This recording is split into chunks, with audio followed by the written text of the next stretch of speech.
Welcome to the Digital Production Buzz at the 2015 NAB Show. Hi, this is Larry Jordan, and this interview was recorded live on the trade show floor.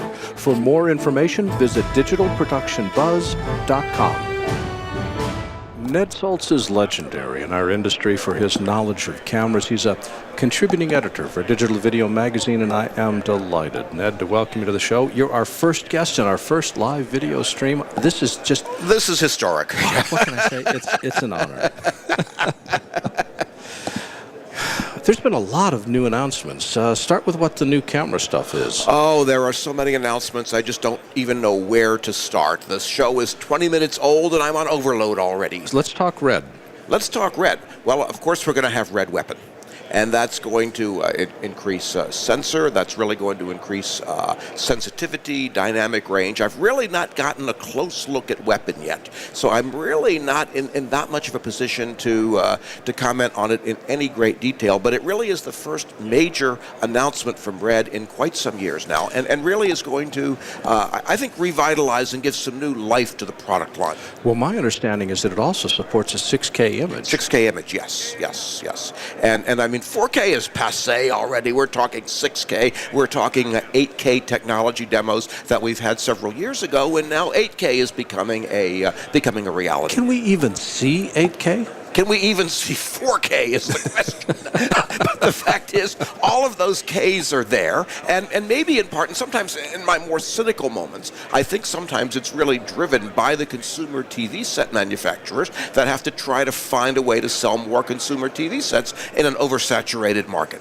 They tried it in 3D, and thank God that failed. But 4K is here, and 4K is real. But regardless of the display technology and the delivery technology, we've talked many times before on the Buzz about how I feel so strongly that 4K acquisition is unquestionably the way to go, if for no other reason than for punching in or for down-resing to HD if you're delivering in HD. So really at this point, 4K is a given.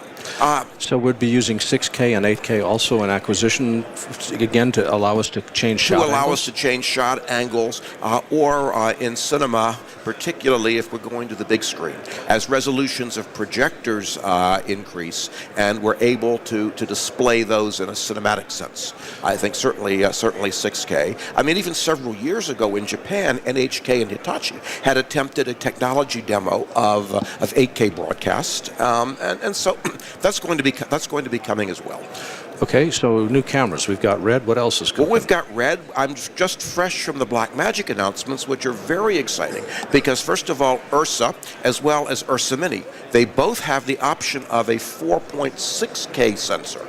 So that 4.6K sensor is actually going to be used in the film scanner as well, because if you want to scan 4K, you've got to go slightly above 4K in the telecine to allow for the perfs. But you're going to have more resolution coming off of these cameras, and it's a $2,000 upgrade to existing owners of Ursa, but you're going to be able to get more IRE range that Blackmagic is claiming, and certainly higher resolution issues, and holding to Blackmagic's promise that the Ursa sensor is going to be upgradable. But now, along with that, for those that really want the smaller camera, there is this really neat little Ursa Mini, which is just in a small form factor. And for $395 extra, you get a shoulder mount for it, and all these other mounts are $800 or $900. I mean, the Croziel mount for my FS7 was like $900 or something. It's beyond belief what they're able to do and deliver.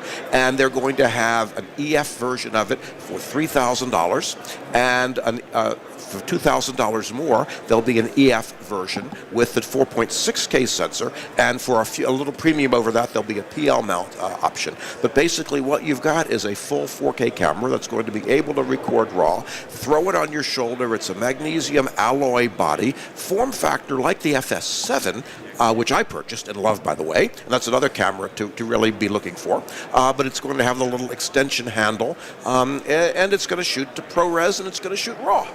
internally in the camera. And now AJA, by the way, Scion has announced a program that there'll be 100 Scion cameras given away for free by application. So they're putting $1 million into this to give away 100 Scion cameras for people to be able to use on their productions. And this is free to get that camera out. Now, I reviewed it.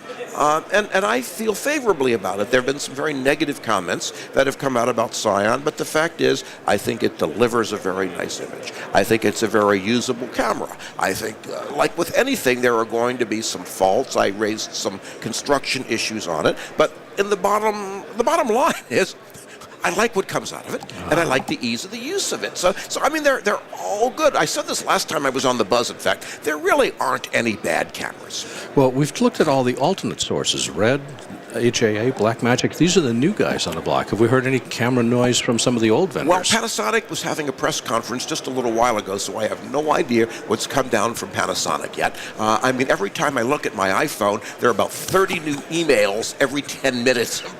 Press releases, so I have no idea what Panasonic may have released. During this past year, they released the Vericam and the 35 and the 4K models, which are very impressive. Vericam footage at 5,000 ISO, you would think you're looking at 200 ISO film. I mean, it is really sharp and clear and minimal noise, and so there's a wonderful high-end production option. Sony FS7 was introduced a number of months ago. I liked it so much I bought one.